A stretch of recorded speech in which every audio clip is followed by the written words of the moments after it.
Pak Yebi atas waktunya. Bismillahirrahmanirrahim. Assalamualaikum warahmatullahi wabarakatuh.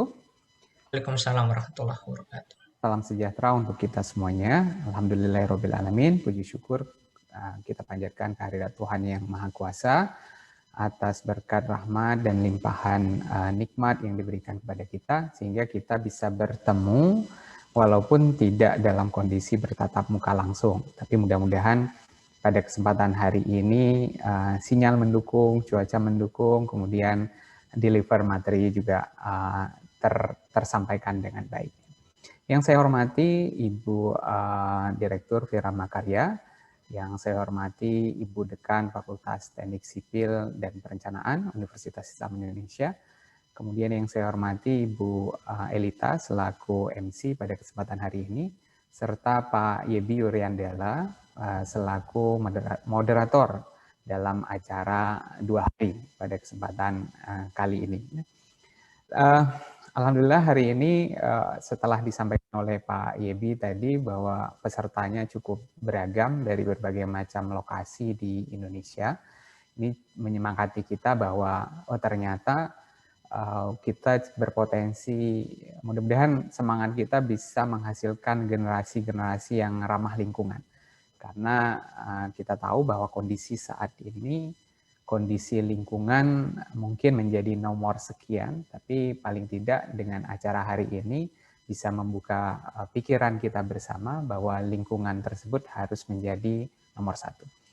Nah, tentunya ucapan terima kasih kepada semua pihak yang mendukung kegiatan pada kesempatan hari ini dan mempercayakan materi yang pertama ini diberikan kepada saya. Nah, konsepnya sebenarnya adalah dalam menyampaikan materi pada kesempatan hari ini, bukan berarti saya menyampaikan materi ini terus kemudian saya jadi paling ahli Bapak Ibu, sama sekali tidak bermaksud seperti itu, tapi konsepnya adalah saling belajar. Mungkin dengan saya menyiapkan materi pada kesempatan hari ini, disitulah kesempatan saya juga untuk belajar lebih banyak, mengulang kembali, kemudian memperkaya lagi, harus baca lagi, untuk menghadirkan sesuatu yang mudah-mudahan bermanfaat untuk Bapak Ibu semuanya. Nah, pada kesempatan hari ini mungkin Bapak Ibu yang hadir di dalam Zoom meeting ataupun di siaran langsung YouTube, tipenya macam-macam ya. Ada yang merefresh materi, artinya sudah pernah mendengar tentang sekolah ramah lingkungan, ataupun sekolahnya sudah mengikuti program Adiwiyata mungkin ya. Ada juga yang ingin mempertajam, memperdalam. Dan ada juga yang tipenya adalah ingin mempelajari dan ingin mengetahui, karena memang sebelumnya belum mendapat. Atau ada juga yang kegiatan hari ini adalah untuk mengisi waktu. Jadi 4 bagian ini yang coba saya kira-kira lah, begitu ya, saya tebak-tebak.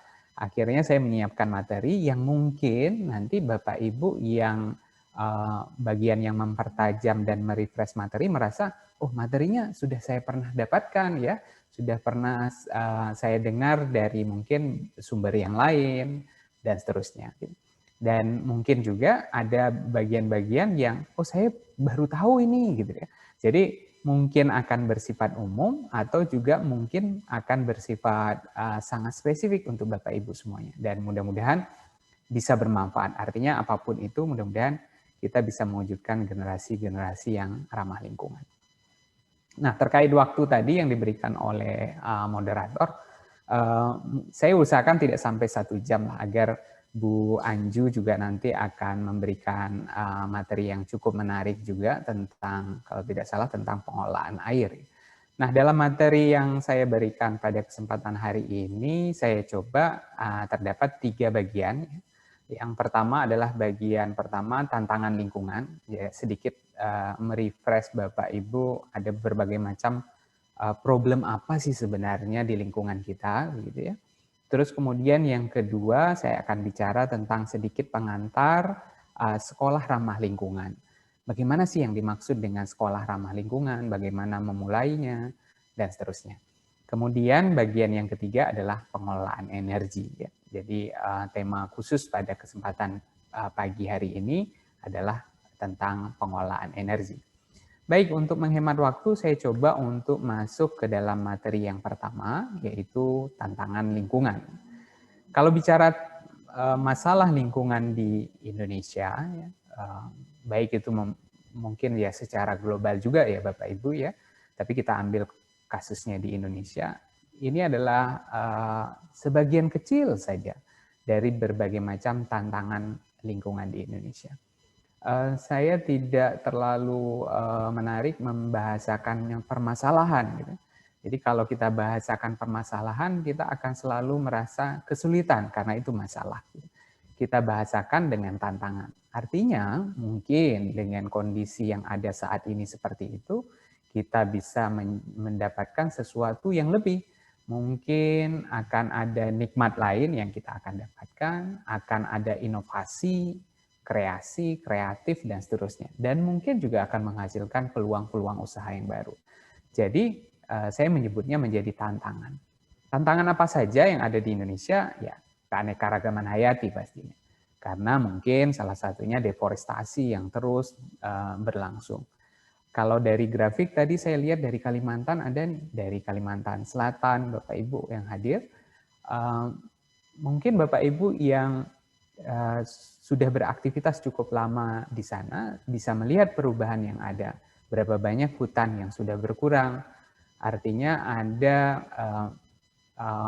hewan, ada tumbuhan yang tidak ada lagi tempat untuk dia tinggal. Jadi ada masalah tentang keanekaragaman hayati yang muncul. Kemudian masalah pesisir, masalah laut juga menjadi isu-isu menarik ya, yang terus dibahas. Ya, beberapa tahun yang lalu cukup terkenal isu laut ini dengan istilah tenggelamkan. Gitu. Tapi tahun ini tidak terlalu muncul lagi isu itu.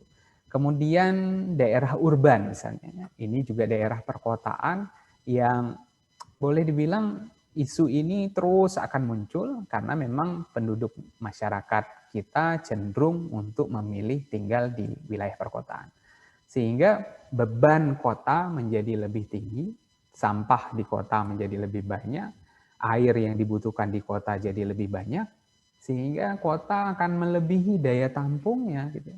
Jadi akan merasa, wah terlalu berat ya, kemacetan ada di mana-mana, kendaraan ada di mana-mana, kemudian emisi, polusi, dan seterusnya. Di samping berbagai macam masalah yang lain, ada isu pertambangan yang tidak dikelola dengan baik, ada isu energi juga di sana, energi yang katanya Indonesia penuh dengan energi terbarukan, ada energi angin, ada energi panas bumi, ada energi air, dan seterusnya. Apakah benar? Nanti kita akan lihat. Kemudian ada polusi udara, masalah abrasi, persediaan air, sanitasi, limbah padat, dan mungkin juga kemacetan di sana.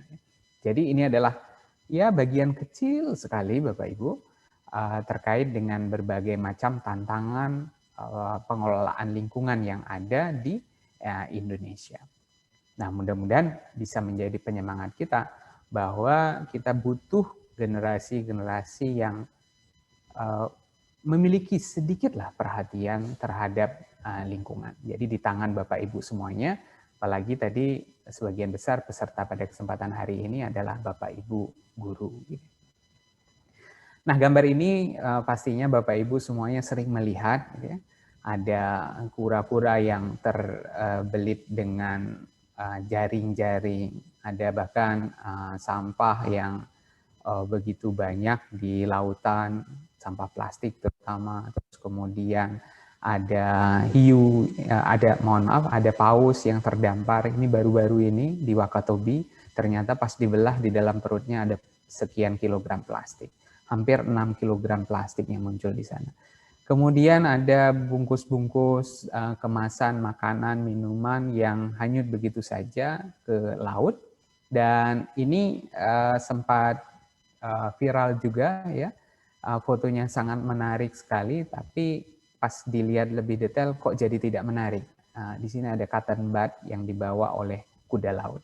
Kok bisa ya fotografernya mendapatkan foto tersebut sehingga fotonya menjadi viral dan sangat menarik. Nah, Dengan kondisi seperti yang ada di sebelah kanan, tidak salah lagi Indonesia sekarang sejak tahun 2015 dinobatkan sebagai negara nomor 2 di dunia setelah Cina sebagai pemasok sampah plastik terbanyak di laut. Jadi kita bayangkan kita negara kepulauan yang sebagian besar kehidupan kita gantungkan di laut, tapi ternyata dengan mudah laut tersebut rusak karena aktivitas yang kita lakukan di darat. Kita buang sampah sembarangan di sungai, di mungkin lahan di sebelah rumah, kemudian hanyut ke sungai, kemudian masuk ke laut, dan seterusnya. Sehingga posisi kita adalah nomor 2 di dunia. Belum ada penelitian yang terbaru lagi, walaupun penelitian ini cukup kontroversi, tapi kita tidak bahas bagian itu. Kita ambil saja ada suatu tantangan yang besar bagaimana proses edukasi itu harus berjalan. Bahwa saya yakin 142 orang yang hadir pada Zoom kesempatan hari ini sangat tidak setuju kalau saya bilang, kok nomor 2 sih? Seharusnya Indonesia itu bisa nomor 1. Gitu. Masa nomor 1 buang sampah ke laut gitu ya. Nah, kita nggak ada urutan di situ, nggak apa-apa lah. Nomor kesekian, ke 100 sekian saja. Jadi kita benar-benar bagaimana melihat laut sebagai sumber kehidupan kita, sumber protein yang kita dapatkan sehari-hari. Ternyata tidak habis di situ saja, Bapak Ibu. Kita juga dapat predikat nomor 2 di dunia saat ini terkait dengan sampah makanan, ya, yang kita sering lihat berita ada wilayah yang kelaparan, tidak bisa mencukupi kebutuhan sehari-harinya. Tapi ternyata begitu di rata-rata jumlah penduduk Indonesia ternyata menghasilkan 300 kg sampah makanan yang dibuang setiap tahunnya per orang. Jadi 300 kg. Nomor 1 kebetulan di sana ada Arab Saudi, ya, 427. Kemudian diikuti oleh beberapa negara yang lain. Ada penelitian yang menarik menyebutkan bahwa ternyata dari survei yang ada, sepertiga makanan yang kita beli itu memang sengaja untuk kita buang. Bayangkan ya, kita beli bahan makanan, beli sayur, beli apa, kalau belanja ke pasar, misalnya ibu-ibu nih ya, sebelum berangkat sekolah, sebelum ngajar ke sekolah, mampir dulu ke pasar, beli, kemudian lumayan banyak karena belanja untuk seminggu mungkin, atau 3 hari. Kemudian pulang ke rumah karena merasa capek, ya udahlah pesen dulu pakai ojek online atau aplikasi yang lain begitu ya.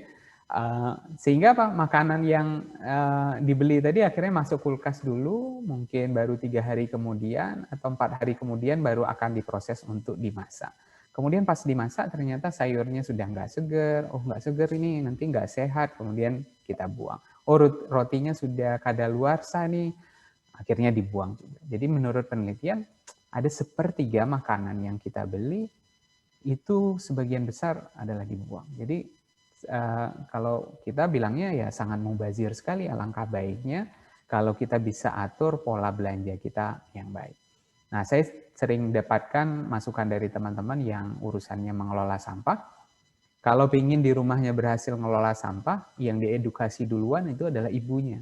Karena ibu adalah orang yang paling banyak menghasilkan sampah di rumah. Jadi di sini agak aman lah saya sebagai bapak-bapak, jadi merasa aman dengan ibu-ibu.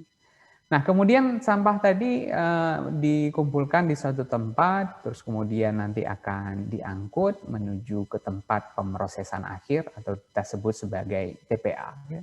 Ada satu potret, ini TPA kebetulan di Jogja, Bapak Ibu ya. Pada saat awal dibangun, kondisinya masih kosong, kemudian sekitar 5 tahun setelah dibangun, yang kuning sudah terisi dengan sampah, ya.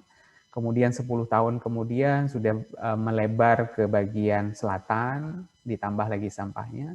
Kemudian kira-kira 15 tahun sudah penuh.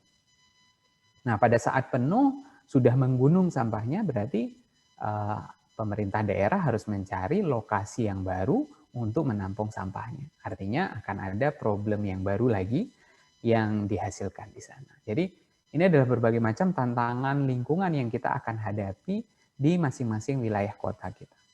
Belum lagi kita bicara kualitas air yang nanti akan didalami lebih lanjut oleh Bu Anju setelah materi saya tentunya. Kita lihat banyak kota-kota besar yang ada di Indonesia, sekarang kualitas sungainya terus turun.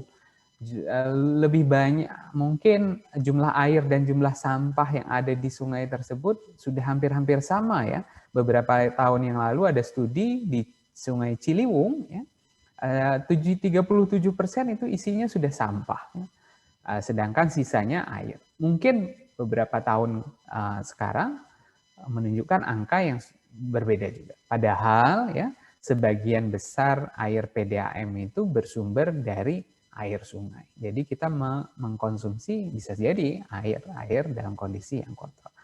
Apa yang menyebabkan itu pasti ada hubungannya dengan peningkatan jumlah penduduk, kemudian infrastruktur pendukung bertambah, kemudian berubahnya pola atau gaya hidup kita, aktivitas semakin banyak, sehingga membutuhkan akses yang lebih terhadap sumber daya alam. Akhirnya tingkat pelayanan listriknya bertambah, tingkat pelayanan airnya bertambah, tingkat pelayanan sampahnya bertambah, sarana prasarana juga harus bertambah kan untuk bisa melayani masyarakat. Jumlah sekolah harus bertambah, jumlah kampus harus bertambah, jumlah masjid, jumlah tempat ibadah yang lain juga harus bertambah. Namun yang tidak bertambah seringkali adalah biaya pengelolaan lingkungan, karena dianggap lingkungan ini mampu menampung semuanya. Jadi apapun sampahnya bisa masuk, apapun limbahnya masuk ke lingkungan dan seterusnya. Sehingga biaya lingkungan menjadi nomor kesekian. Nah ini menjadi masalah. Akhirnya kualitas lingkungan menjadi turun. Turun. Karena biaya pengolahannya bukan menjadi hal yang utama. Nah ini PR kita bersama. Bagaimana kita dorong agar kita berpikir lingkungannya menjadi nomor satu. Nah, berbagai macam pendekatan tentunya dalam menyelesaikan tantangan lingkungan, ya. Baik itu sifatnya adalah secara teknologi, secara keteknikan, secara engineering, tentunya dengan memanfaatkan berbagai macam sarana prasarana Bapak Ibu ya. Misalnya kelola sampah harus ada drum komposter, kelola air dengan model biopori dan seterusnya. Gitu. Kemudian ada juga pendekatan institusional dengan kebijakan artinya. Dan pastinya kebijakan tidak hanya satu arah saja, regulasi dibuat begitu saja, tapi juga ada law enforcement, ya, ada penegakan hukum yang jelas terhadap regulasi yang dibuat. Jadi bisa secara teknologi atau bisa juga secara institusional. Nah, yang paling mendukung sebenarnya Bapak Ibu, ini keterlibatan kita di sana ya, secara sosial, ekonomi, budaya. Jadi pengaruh Bapak, Ibu, guru pada kesempatan pagi hari ini, pendidikan, kearifan lokal, dan nilai-nilai religius, nilai-nilai keagamaan yang kita tanamkan kepada masyarakat, bisa melahirkan pola-pola generasi yang ramah lingkungan. Nah, kita sebut bagian pendidikan ini adalah bagian pendidikan lingkungan hidup. Yaitu apa? Upaya untuk meningkatkan pengetahuan, keterampilan, sikap, dan aksi kepedulian. Baik itu individu, komunitas, organisasi. Tujuannya sih satu ya, keberlanjutan pembangunan. Artinya sustainable development ya. Jadi harapannya pembangunan yang kita lakukan itu juga dapat dirasakan oleh generasi yang akan datang. Sumber daya yang kita pakai sekarang, air yang kita pakai sekarang, tidak mengganggu air yang akan dipakai oleh generasi yang akan datang. Kalau mengganggu sumber air mereka, berarti kita akan ditagih nanti. Mana air saya? Saya nggak pernah lihat sawah lagi, Bapak Ibu. Mungkin nanti cucu kita nanti ya. Sawah itu adanya cuma di museum. Sungai yang bersih itu hanya ada di film saja, gitu. Tapi sudah tidak ada lagi. Dan kita harapannya tidak ingin hal tersebut terjadi di negara kita. Nah, hal tersebut bisa dilihat Bapak Ibu, survei yang dilakukan oleh Badan Pusat Statistik pada tahun 2018, ini cukup menarik ya. Ada indeks perilaku ketidakpedulian lingkungan hidup Indonesia tahun 2018. Kalau angkanya mendekati 1, ya, artinya semakin tidak peduli. Bagian pengelolaan sampah ini nilainya 0,72. Berarti sangat tidak peduli ya. Artinya kalau satu sangat tidak peduli. Jadi berarti ini mendekati sangat tidak peduli dengan urusan sampah. Penting ya dibuang begitu saja. Urusan dengan transportasi juga begitu ternyata. Urusan penghematan air agak lumayan lah ya. Masih setengah peduli lah ya. Tapi ternyata ada urusan yang lebih peduli dibandingkan dengan urusan yang lain adalah urusan pengolahan energi. Mungkin ya, tebakan saya adalah karena urusannya dengan uang mungkin ya. Jadi kalau energi kan listrik kita pakai ya, banyak kita pakai ya kita akan bayar lebih mahal. Gitu. Air agak-agak mirip, beberapa yang langganan dengan sistem perpipaan, dengan PDAM misalnya, ini juga begitu kita pakai banyak, juga bayarnya juga akan banyak. Tapi kalau sampah, ini agak berbeda. Nanti tapi bisa ditanyakan besok ya. Apakah benar kalau sampah itu buangnya satu lemari, sama biayanya dengan buang satu kantong kresek. Jadi mending buang satu lemari kan, bayarnya tetap 20.000, flat, sistemnya flat. Transportasi akan beda lagi ya, karena kenyamanan dan seterusnya. Ini baru 11% Bapak Ibu, survei dari KLHK 2019, Kementerian Lingkungan Hidup dan Kehutanan mensurvei persentase masyarakat yang memilah sampah. Ternyata baru 11% ya, sedangkan 89% kemana? Berarti nggak milah sampah. Jadi PR kita masih besar dalam mewujudkan generasi yang ramah lingkungan. Bahkan ini ada foto yang viral, lokasi ini seringkali dibuang sampah begitu saja, dikasih peringatan nggak mempan, dikasih apapun nggak mempan, akhirnya apa? Dikasih apa? Makam di sini. Jadi mungkin takut. Jadi akhirnya lokasinya jadi bersih. Ini sempat viral di beberapa media sosial. Nah kira-kira berarti butuh edukasi yang lebih terhadap pengelolaan lingkungan kita. Oke Bapak Ibu, itu bagian pemanasan kita ya.